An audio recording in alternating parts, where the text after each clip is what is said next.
ह्रीं अर्हं ळमो जिनाणम्। दर्शन पाठ छंद नंबर 2। दर्शनेन जिनेन्द्राणां साधूनां बन्धनेन च नाचिरं तिष्ठति पापं छिद्रहस्ते यथोदकम्। एक एक शब्द देखें। दर्शनेन जिनेन्द्राणां साधूनां बन्धनेन च नाचिरं तिष्ठति पापं छिद्रहस्ते यथोदकम्। दर्शनेन अर्थात दर्शन करने से, किनके? जिनेन्द्राणां जिनेन्द्रों के, जिनेन्द्र भगवान के दर्शन करने से, च और साधूनां साधुओं की, वंदनेन वंदना करने से, जिनेन्द्र भगवान का दर्शन करने से और निर्ग्रंथ दिगंबर साधुओं की वंदना करने से ना नहीं तिष्ठति ठहरते हैं, रुकते हैं, चिरम लंबे समय तक के लिए, पापम पाप। जिनेन्द्र भगवान का दर्शन करने से और साधुओं की वंदना करने से पाप लंबे समय तक नहीं ठहरते, अर्थात पाप जल्दी समाप्त होने लगते हैं। उदाहरण देते हुए कहते हैं, छिद्र हस्ते यथा उदकम। उदक मतलब पानी। जैसे छिद्र हस्ते अर्थात छेद से युक्त हाथ में पानी। जैसे छेद से युक्त हाथ में अंजलि में भरा हुआ पानी अधिक देर तक नहीं ठहरता, जल्दी से वह बह जाता है, वैसे ही जिनेन्द्र भगवान का दर्शन करने से और निर्गंथ दिगंबर गुरुओं की वंदना करने से पाप रूपी पानी ठहरता नहीं है, बह जाता है, समाप्त हो जाता है। जिनेन्द्र भगवान के दर्शन करने से तथा साधुओं की वंदना करने से पाप बहुत समय तक नहीं ठहरते, जैसे छिद्र होने से हाथ में पानी नहीं ठहरता। जैसे पानी को ठहरने के लिए एक परफेक्ट पात्र बर्तन की आवश्यकता है, लेकिन यदि वह बर्तन में कोई भी छिद्र है तो पानी ठहरता नहीं। हाथ में भरा हुआ अंजलि में भरा हुआ पानी ठहरता नहीं। ऐसे ही जिनेन्द्र भगवान का दर्शन करने के बाद ये संसार में पाप नहीं ठहरता, अपितु पाप धीरे धीरे समाप्त होने लगता है। तो अब हमें क्या करना? हमें जिनेन्द्र भगवान का अच्छी तरह दर्शन करना है। पहला एपिसोड यदि आपने नहीं देखा है तो उसकी लिंक हम आपको डिस्क्रिप्शन में दे देंगे, आप देखें और अपनी विशुद्धि बढ़ाएं। और हर एक व्यक्ति अच्छी तरह ये समझे कि हमारे इस जीवन के लिए सर्वश्रेष्ठ यदि कोई कार्य है तो या तो जिनेन्द्र बनना है, नहीं बन पाते हैं तो जिनेन्द्र भगवान की दर्शन और पूजन है। तो इसलिए प्रतिदिन उनका दर्शन पूजन करने के लिए विशुद्धि बढ़ानी है क्रमशः। तो विशुद्धि बढ़ाने के क्रम में एक जिनेन्द्र भगवान का दर्शन खूब विशुद्धि के साथ करना है। उसकी सारी विधि, प्रक्रिया, प्रोसेस हम आपको पहले बता चुके हैं, तो उसकी वीडियोस की लिंक भी आपको डिस्क्रिप्शन में मिल जाएगी। अब आता है साधुनाम वंदनेन च। हाँ, साधुओं की वंदना करने से भी महान पुण्य का लाभ है। ऐसा क्यों? क्योंकि वे जो साधु हैं वे भी अभी लघु अरिहंत हैं, अरिहंत बनने के रास्ते पर हैं, वे भी भगवान बनने के इस प्रोसेस में आ चुके हैं, इसलिए उनकी वंदना भी महान फलों को देने वाली है। इसलिए उनकी वंदना कैसे करनी? अच्छी तरह उन जिनेन्द्र भगवान की वंदना के साथ साथ निर्गंत दिगंबर गुरुओं की भी वंदना करनी है। जब उनके दर्शन आदि के निमित्त जाएं तो पहला उद्देश्य हमारे परिणामों में विशुद्धि, निर्मलता, उन जैसे बनने की भावना हो, तब उन साधुओं की वंदना का महान फल हमको प्राप्त होगा। जब आप साधु महाराज, गुरु महाराज के दर्शन करने जाएं तो बहुत अच्छी तरह उनके चेहरे, उनके रंग और उनके शरीर के अलावा भी जिसे देखना है वो है उनकी सौम्य वीतराग दिगंबर मुद्रा। वो मुद्रा कैसी है? उस साक्षात अरिहंत प्रभु की पवित्र मुद्रा के समान उनकी मुद्रा है। और उस मुद्रा में क्या है? उस मुद्रा के साथ हैं उनके 28 मूल गुण रूप रत्नात्रयों का समूह। भी मुनि महाराज रत्नात्रयों का पिंड हैं। उनके अंदर 28 जो महान मूल गुण विराजमान हैं। वास्तविकता में हम उन मूल गुणों की वंदना करने आए हैं, हम उन मूल गुणों की स्तुति करने आए हैं, हम उन मूल गुणों से युक्त उस भावलिंगी द्रव्य की, जो द्रव्यलिंग उनका स्वरूप है, उनकी मुद्रा है, उसकी वंदना करने आए हैं। इसलिए हमें बहुत बार बार अपनी दृष्टि को उनके गुणों की ओर लेकर जाना है। जितना जितना हम गुणों की ओर जाएंगे उतना उतना हमारे अंतरंग में निर्मलता और विशुद्धि बढ़ेगी। जैसे गुरु महाराज दिखें, सबसे पहला कर्तव्य हाथ जोड़ें, चेहरे पर थोड़ी सी मुस्कान हो, आंखों में प्रसन्नता हो, चेहरा अहोभाग से भरा हो। देखो आज भी इस धरती पर ऐसे भीषण विषय वासना से युक्त समय में भी इन महान मानवों ने, इनका नाम क्या है? इनका नाम महामानव है। ये तो धरती पर चलते फिरते तीर्थंकर हैं, अरिहंत हैं, देवता हैं। ये तो कौन है? ये धरती के देवता हैं। जहाँ सारा संसार विषयों की अग्नि में जल रहा है, उस काल में भी कोई जीव निर्गंत मुद्रा धारण कर सकता है। अहो भाग्य, धनी भाग्य है जे जीव नर भव पाए यह कारज किया। धनी भाग्य हैं जिन्होंने महाव्रत धारण किए।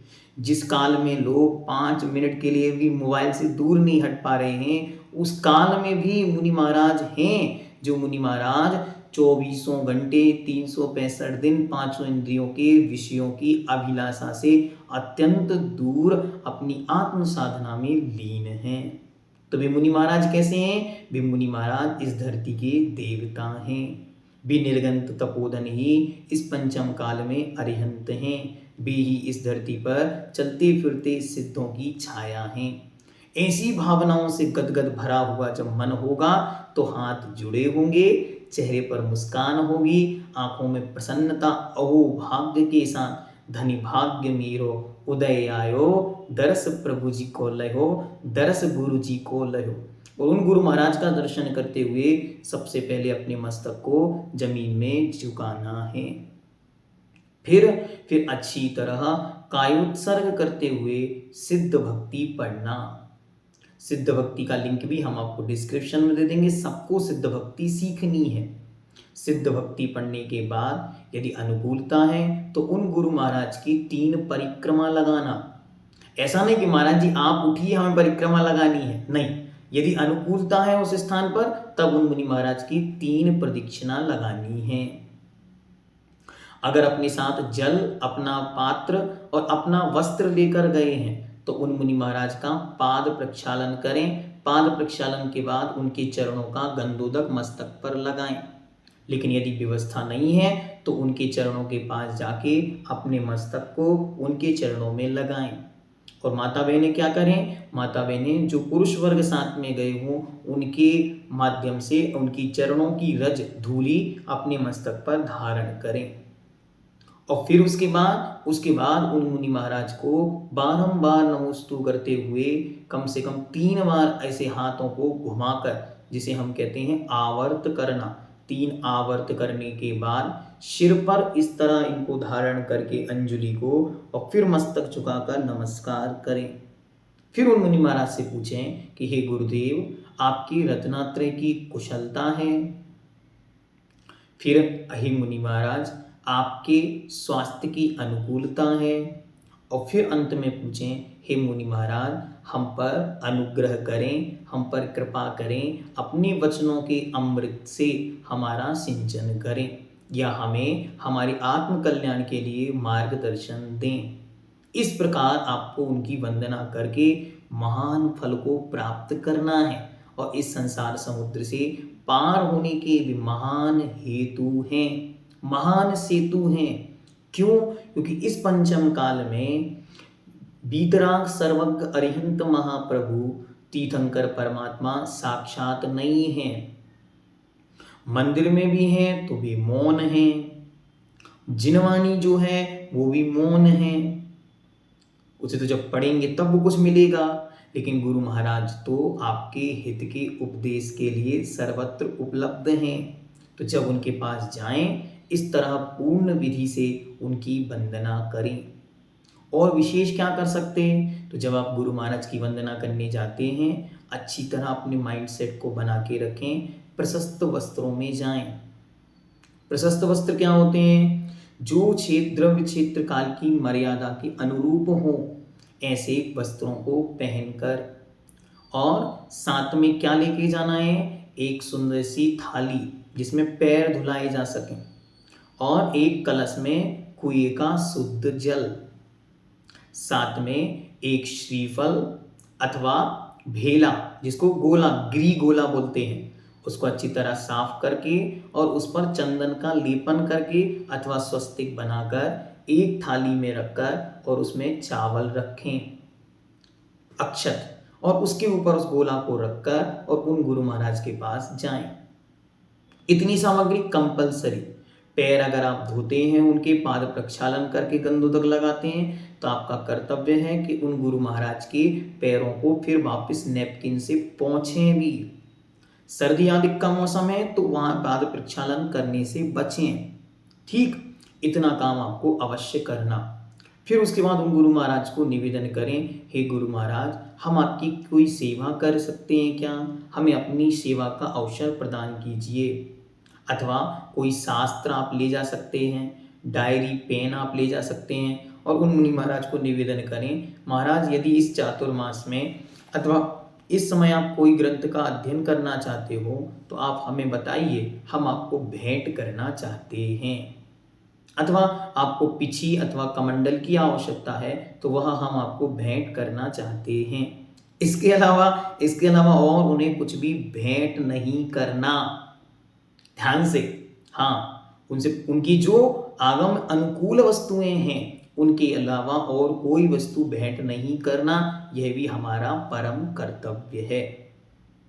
ये साधु की वंदना कैसी है? तो उन्होंने कितनी सुंदर पंक्ति लिखी कि जे गुरु चरण जहाँ धरे जग में तीरथ होय। इनके चरण जहाँ धरे जाते हैं, रखते हैं ये जहाँ चरण, वहाँ जग में तीरथ बन जाते हैं। गुरु की महिमा बरनी न जाए, मन वचन काय। क्या करना? मात्र गुरु की महिमा का अब हम मन वचन काय से गुणगान करेंगे, क्योंकि इनकी महिमा पूरी नहीं गाई जा सकती। मैं बार बार कहता हूँ, फिर से आपसे कहता हूँ, सुनो, इस धरती पर छत्रों का हिलना, चमरों का ढुरना, सर्पों का आना, प्रतिमा पर पानी की बूंदें आना, ये सब चमत्कार तो बहुत छोटे हैं।